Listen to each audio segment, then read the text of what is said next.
ये परमाणु युद्ध की नौबत क्यों पैदा हुई, ये भी समझने की जरूरत है और कैसे सिचुएशन लगातार टेंस होती जा रही है।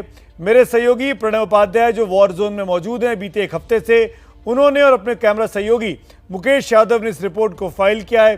जरूर देखिए ताकि समझ में आए कि क्यों मैं बार बार कह रहा हूं कि न्यूक्लियर बॉम्ब का खतरा, परमाणु युद्ध का खतरा हर पल बढ़ता जा रहा है।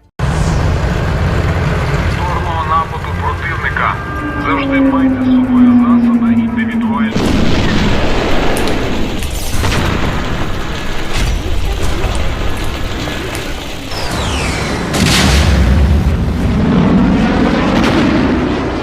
बम बरस रहे हैं,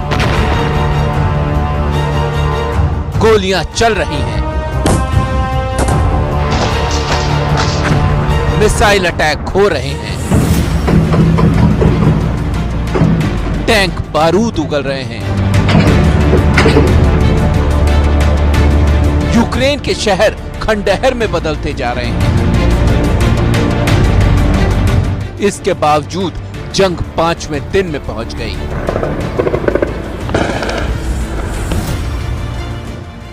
लेकिन अब रूस के राष्ट्रपति व्लादिमीर पुतिन ने जो धमकी दी है वो इस भयानक मंजर से कहीं ज्यादा खतरनाक है।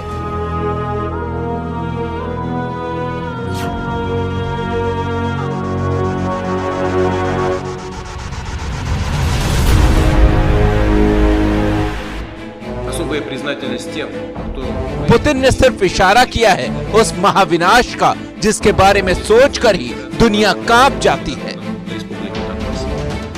ये धमकी है न्यूक्लियर हथियारों के इस्तेमाल की, ये धमकी है परमाणु हमले की।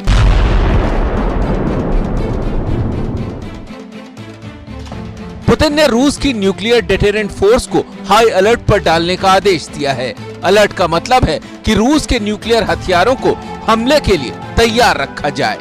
Уважаемые коллеги, вы видите, что западные страны предпринимают не только недружественные действия в отношении нашей страны в экономической сфере, я имею в виду нелегитимные санкции, о которых все хорошо знают, но высшие должностные лица ведущих стран НАТО допускают и агрессивные высказывания в адрес успехов и всего самого доброго। पुतिन के इस ऐलान के बाद पूरी दुनिया में हलचल मच गई। अब सवाल यह है कि ये न्यूक्लियर डिटेरेंट फोर्स है क्या?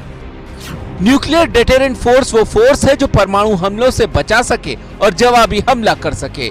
इस फोर्स के पीछे शीत युद्ध की न्यूक्लियर डिटेरेंस थ्योरी है। इसका इस्तेमाल किसी भी परमाणु हमले को रोकने में किया जाता है।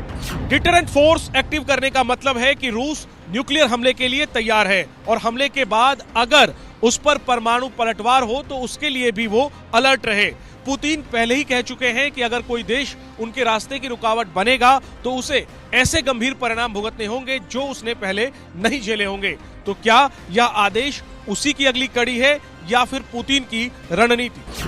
लंबे खिंचते युद्ध को खत्म करने का दांव, यूक्रेन पर दबाव बनाने की कोशिश, रूस पर बढ़ते हुए प्रतिबंध, पश्चिमी देशों को यूक्रेन की मदद से दूर रखना, युद्ध खत्म करने का आखिरी हथियार।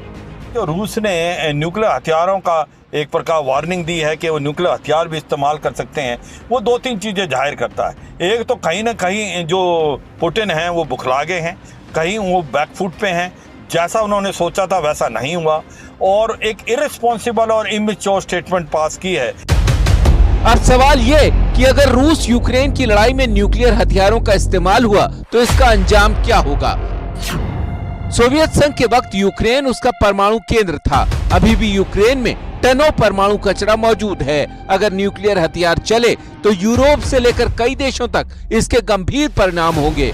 दूसरा बड़ा खतरा ये होगा कि दुनिया के बाकी देश भी परमाणु हथियारों का इस्तेमाल कर सकते हैं। विशेषज्ञ ये मानते हैं कि ये कदम सिर्फ पुतिन की जंग जल्दी खत्म करने की रणनीति भर है, लेकिन पुतिन अपने फैसलों से हमेशा चौंकाते आए हैं। विशेषज्ञों ने कहा कि वो क्रीमिया को नहीं मिलाएंगे, पर पुतिन ने मिला लिया। विशेषज्ञों ने कहा कि डोनाबास में जंग कभी नहीं शुरू करेंगे, रूस ने की। एक्सपर्ट्स बोले यूक्रेन के साथ खुला युद्ध करने का फैसला नहीं लेंगे, पर पुतिन ने आदेश दे दिया।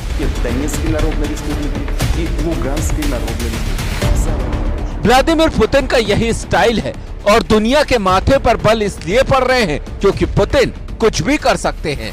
लेकिन अगर न्यूक्लियर जंग छिड़ी तो महाविनाश सिर्फ यूक्रेन में नहीं होगा बल्कि जद में आएगी पूरी दुनिया, क्योंकि सिर्फ विश्व युद्ध नहीं होगा, परमाणु विश्व युद्ध होने का खतरा है। यूक्रेन की राजधानी कीव से प्रणय उपाध्याय की रिपोर्ट।